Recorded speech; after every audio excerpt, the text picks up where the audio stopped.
This is my daily devotional. Integrity. Integrity is the moral center of a person, who they genuinely are morally. I've heard it said, integrity is best demonstrated when a person is alone. No witnesses, no one watching, no one to impress. What is that person's moral center when they're alone? That demonstrates integrity. There was a meeting in heaven. Satan and God were in a discussion. God says to Satan, "Have you considered my servant Job?" You see, God had blessed Job greatly with tremendous wealth. And Satan says to God, well, he only worships and serves and fears you for what he gets out of it. And so God says to Satan, all right, put him to the test. But you can't touch Job physically. And so Job receives 4 messengers. The first messenger comes and says, all of your oxen and donkeys have been carried off.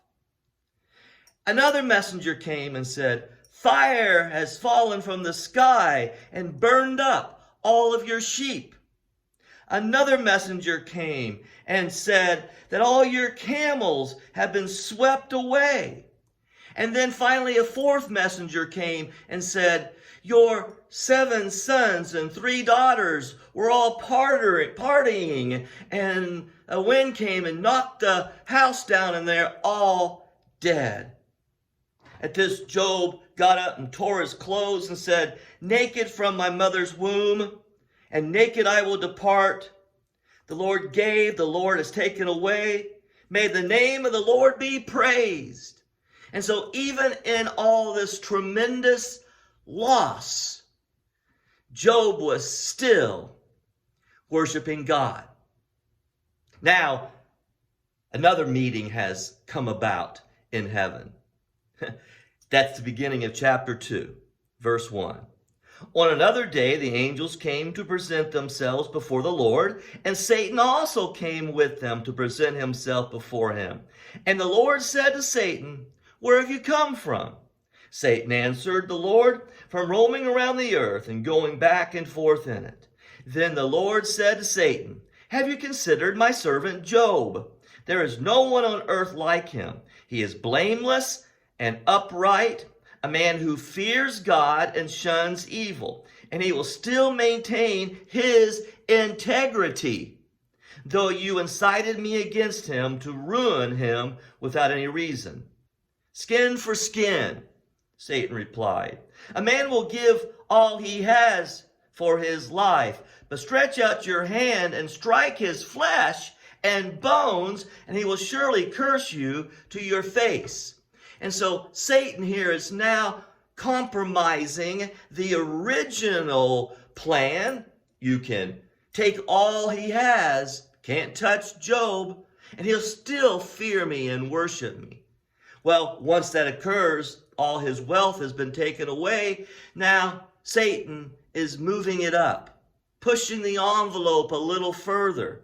And so he says to God, let me have his flesh. Surely then he will turn and reject you. So, at verse 7, the Lord said to Satan, very well then, he is in your hands, but you must spare his life. So Satan went out from the presence of the Lord and afflicted Job with painful sores from the soles of his feet to the top of his head. Then Job took a piece of broken pottery and scraped himself with it as he sat among the ashes.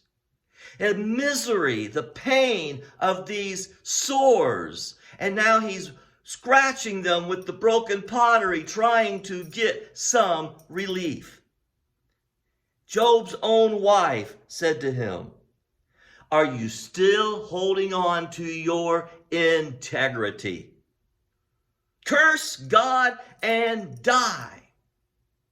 He replied, "You are talking like a foolish woman. Shall we accept good from God and not trouble?" In all this, Job did not sin in what he said. Integrity.